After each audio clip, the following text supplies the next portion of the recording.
JEE Main 2024 6 All India ranks under 100. Admissions open. Kakinada and Visakhapatnam. Aditya Junior Colleges. Janasena అధినేత పవన్ కళ్యాణ్ పిఠాపురంలో గెలిపించడంలో ప్రధాన బాధ్యత తీసుకున్నటువంటి వర్మ ఈరోజు జనసేన కార్యాలయానికి వచ్చారు. ప్రస్తుతం మనతో పాటు వర్మను ఆయనతో మాట్లాడే ప్రయత్నం చేద్దాం. సార్ చెప్పండి, భారీ మెజారిటీతో పవన్ కళ్యాణ్ గెలిపించారు, ఎట్లా అనిపిస్తుంది? చాలా ఆనందం అనిపిస్తుంది. మన జనసేన అధ్యక్షులు మా దగ్గర పోటీ చేయడమే గర్వకారంగా ఉంది.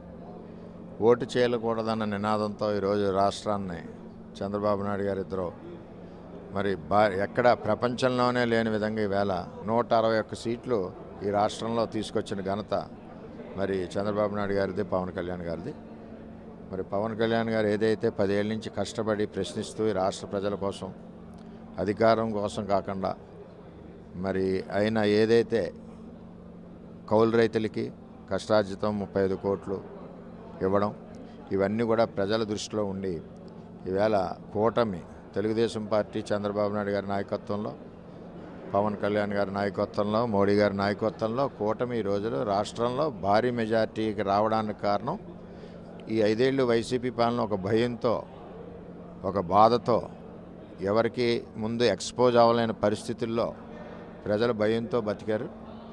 ఆ భయం అంతా కూడా ఎలక్షన్ ఓటింగ్ రోజుని ఆ ఓటింగ్లో చూపించి రాష్ట్రానికి అత్యధిక స్థానాలు ప్రజలు ఇచ్చారు.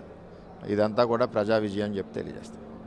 170 కొడతామని వైసీపీ మొన్నటి వరకు కూడా చెప్పింది, కానీ 11 సీట్లకే పరిమితమైంది. దాన్ని ఎట్లా చూస్తాం?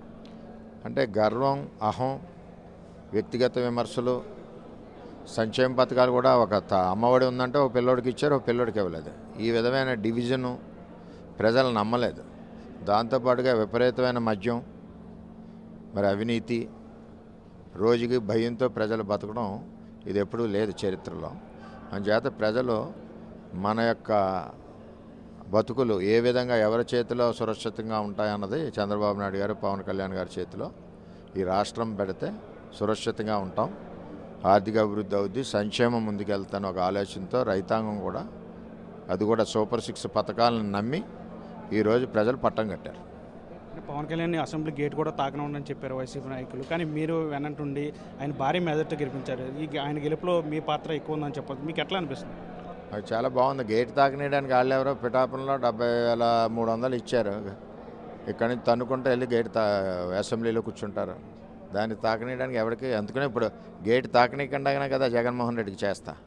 ఇది మొత్తంగా వర్మ చెప్తున్నారు. ఏదైనా జనసేన అధినేత పవన్ కళ్యాణ్ గేట్ కూడా తాకనని చెప్పారు, కానీ ఆయన ఇప్పుడు గేట్ తన్నుకొని అసెంబ్లీలోకి వెళ్ళే పరిస్థితి వచ్చింది. ఖచ్చితంగా టీడీపీ, జనసేన, బీజేపీ కూటమి రాష్ట్రాన్ని అభివృద్ధి చేస్తుందంటూ కూడా ఆయన చెప్తున్న పరిస్థితి.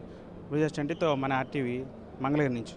మరిన్ని వీడియోస్ కోసం ఛానల్ ని సబ్స్క్రైబ్ చేయండి, లేటెస్ట్ అప్డేట్స్ కోసం వాట్సాప్ ఛానల్ ని ఫాలో చేయండి, అండ్ లింక్ డిస్క్రిప్షన్ లో ఉంది.